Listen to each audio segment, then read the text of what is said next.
to start working on multiple page documents today. It's a little bit more challenging. An important part of that is setting up the items that you want to appear on your master pages. In this activity, you'll begin to work on multiple page documents. I've already started one for you. So to open that, we're going to go to File, Open. On our desktop, you're going to go and you will find your training files, section 2, Rocket Report folder. And I'm going to make this a little bit bigger so you can see which file I'm looking for. And we're going to work with Rocket Report working copy, which is the second one in this list of InDesign files. Press open. So this is a 4-page newsletter that, like I said, already has some things completed that we are going to finish. So you can see here the font's not found, unimportant for us at this point. So like I said, I've started some of this for you, and we're going to fill in the blanks so that we can learn some different skills. So note that this document was set up with a bleed area.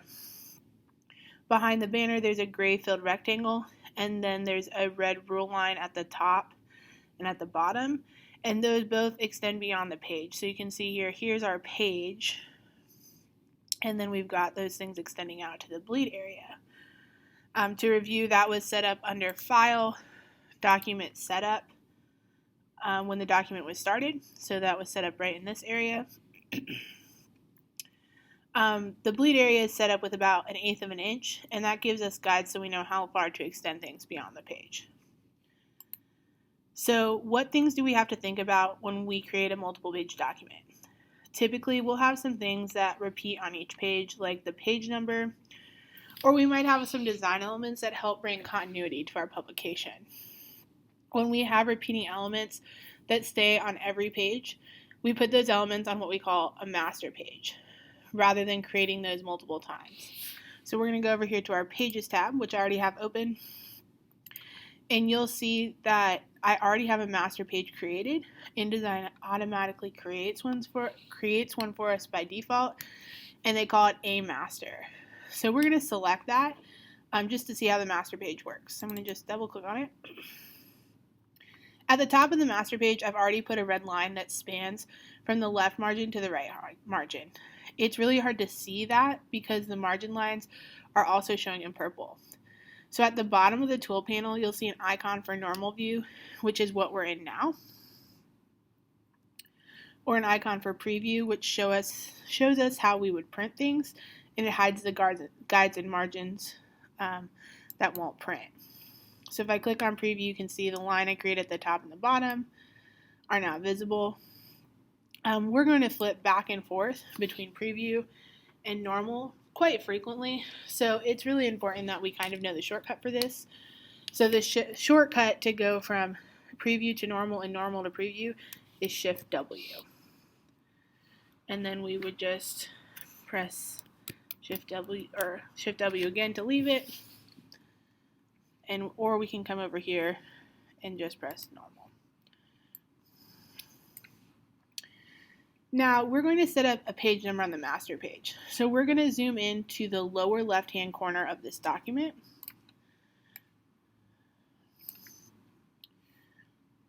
With the type tool, we're going to drag a type form.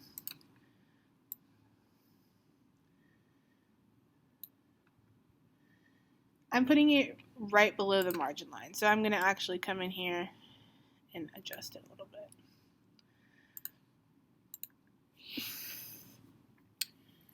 You can put things outside of the margin line and they'll print just fine. So this will print perfectly fine. In that frame, I'm going to type in PAGE with a space. I'm not going to type a number 1 here because that would put a number 1 on every single page. Instead, I need a marker. So in the type menu, I'm going to go to Insert Special Character,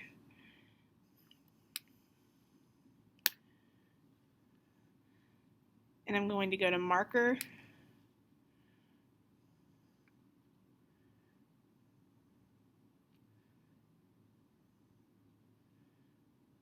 and I'm going to put Current Page Number. It puts a capital A there as a placeholder, but later you'll see that it is actually the page number that we're on. So we also need that number in the lower left-hand corner as well. And I'm going to just move this in right there so I have it lined up with this margin and this margin. And I'm going to just paste that on the other side. Move it into the same spot here.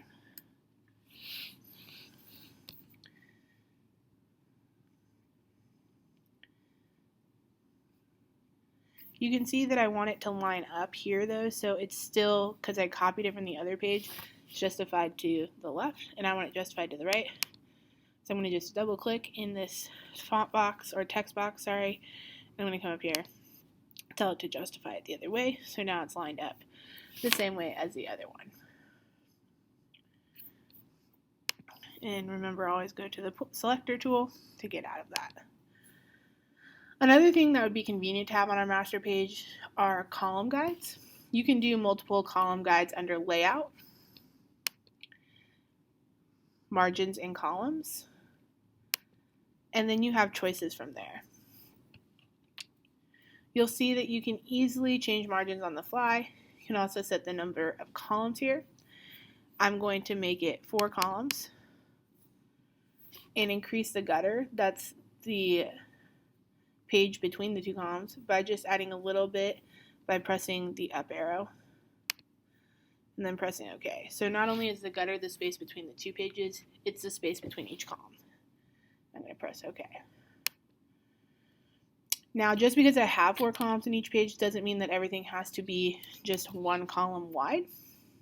It just gives me a base so that things can line up. So you can see I have 4 columns on each side.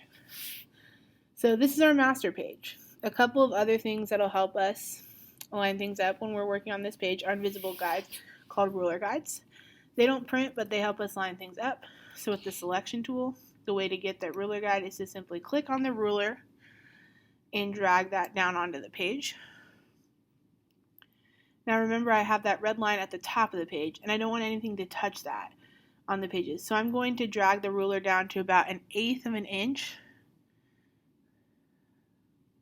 below that ruler line. But you can see I only have that ruler line on one side. So I could just come over here and I could pull another one down. Or I can come off to the side here that's not on the document, and that gets a ruler line on both pages. I want the bottom to have one of those as well. So I'm going to just come up here. I'm going to drag the ruler down. There's my, oops, I didn't get both sides. There we go. There's my line. I'm going to go just 1/8 of an inch up so that nothing touches that red line. We have this master page set up. We might want a second master page. This could be if you want a few pages that have just a few extra things. In this case, we're going to create a second master page for what we're going to call our special reports.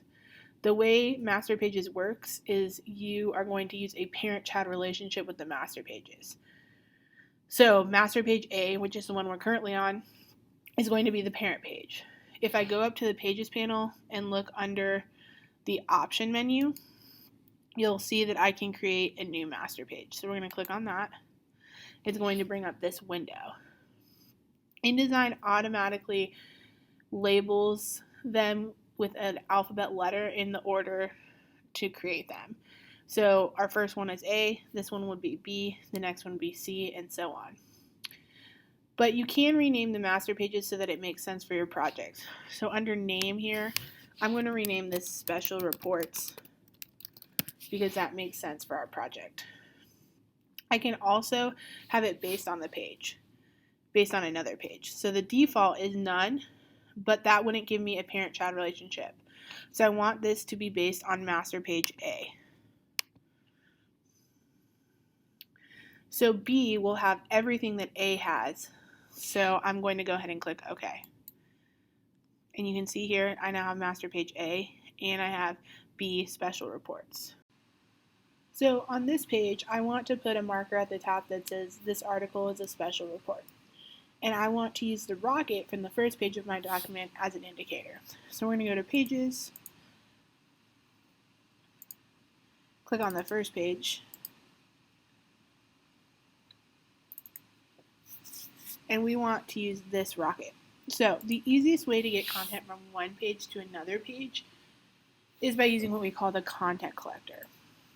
So that's over here in the toolbar, sorry, and it looks like a box full of little boxes. So we're going to click on that, and it's going to bring up this window, which is going to be where whatever content we collect would go. And the way to add stuff to that collector is just going up and clicking on it. So you can see now that rocket is in our content collector. So now we can take that rocket and we can put it on the other page. So we're going to go back to our pages, back to special reports, and I want it up here in the right hand corner. So now I need to go to the content placer, which is right next to the content collector. So the content collector has an arrow going in, content placer has an arrow going out. And you can see that it's loaded that rocket, and I can just come in here and it puts that rocket on the page for me. When I'm finished placing the content from the content collector, I can just close out of that. Now let's take a closer look at that rocket. So I'm going to go back to the select tool, and I'm going to just zoom in to that rocket up here. First, I need to rotate it. So there are tools that can help us manipulate our graphics. So under the Options Object menu, we can transform, we can move, scale, rotate.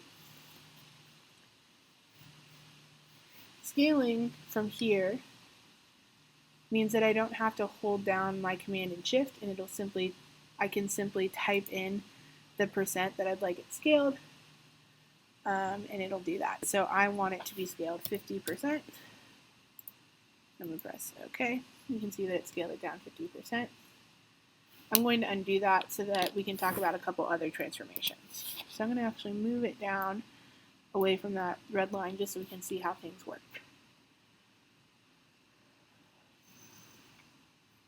So under Object, I can rotate.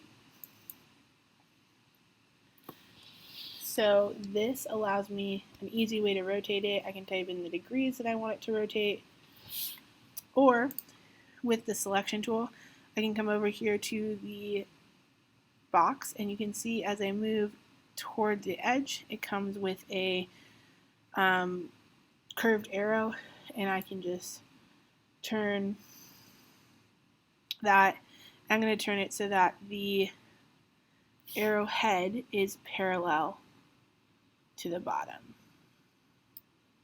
Okay, and now we can move that up. You can see it's parallel there. Okay, so move that back down, maybe move it a little bit more. And you can do that at any corner. There we go. Other things I can do in the object menu under transform is I can do something called a shear. And that would distort the rocket. So let's do a shear angle of 25. You can see that it distorted that rocket. Not exactly what I want here, but it's a good tool to know how to use. So I'm going to undo that.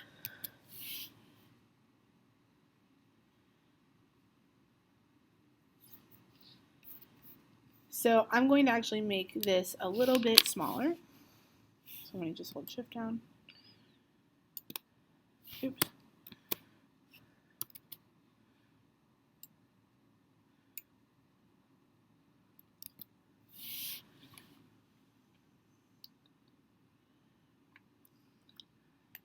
So I want to make the rocket smaller. So I'm just making it smaller here. You can see now I can make that frame the same size. Move it up here. I want it a little bit more tilted so it's more parallel. We can even make it a little bit smaller. I just did that by doing Command Shift. And I can move it over here because we're going to add some more words in here. So I also want this master page to say at the top, special report. So soon we're going to learn about the paragraph style you can use to apply paragraphs in type format. I've set up a couple already. I'm going to use one here. Besides formatting it with a paragraph style, I can also make it that red. So I'm going to just make a text box here that says special reports. So we're going to go down to paragraph styles, which I already have some set up, like I said before. So besides that, I'm going to make it that red, which I've already put in the swatches panel. So I'm going to highlight it. You can make it the subhead, normal, headline.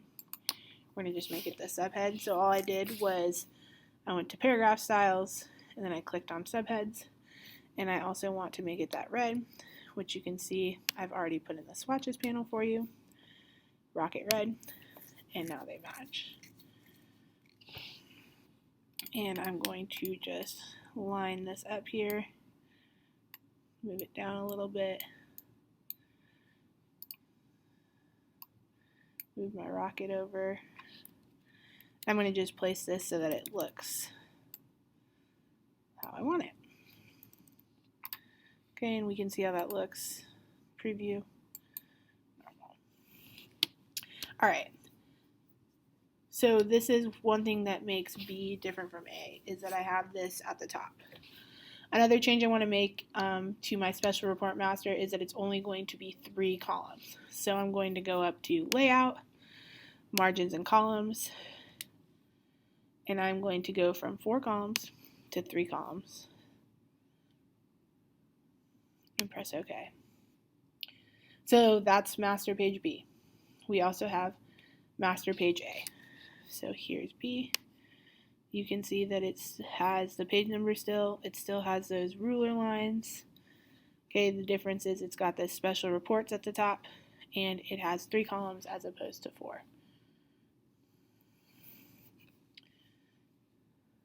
So now let's go to page 1 of our newsletter, which is our first real page, and we're going to start filling that out.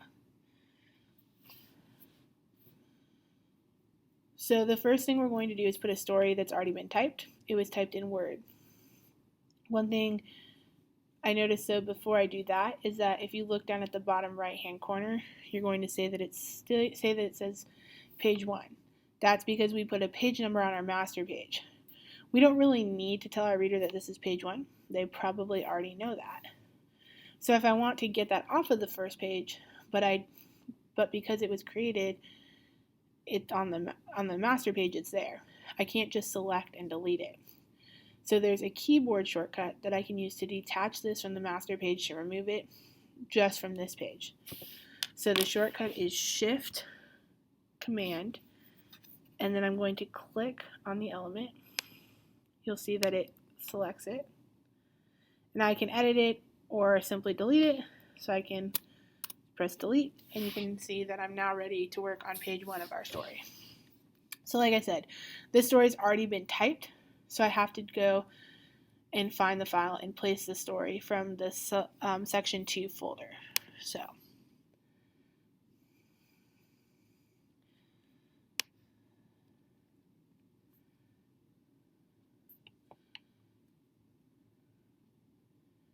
like I said, that story's already been typed, so all I have to do is go to File, Place,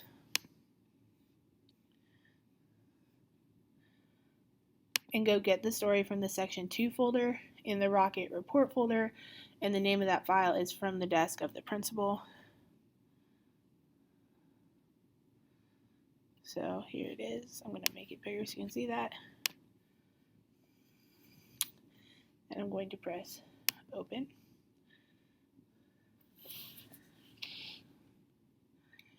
When I click Open, it'll load my cursor.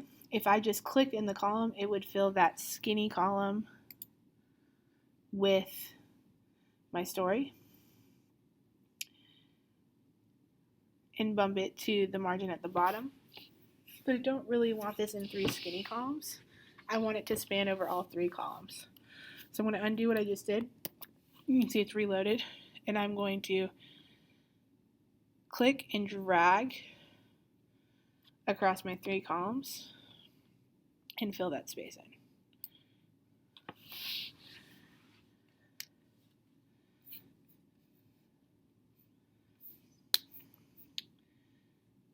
And that's how I would place a story that I've already typed.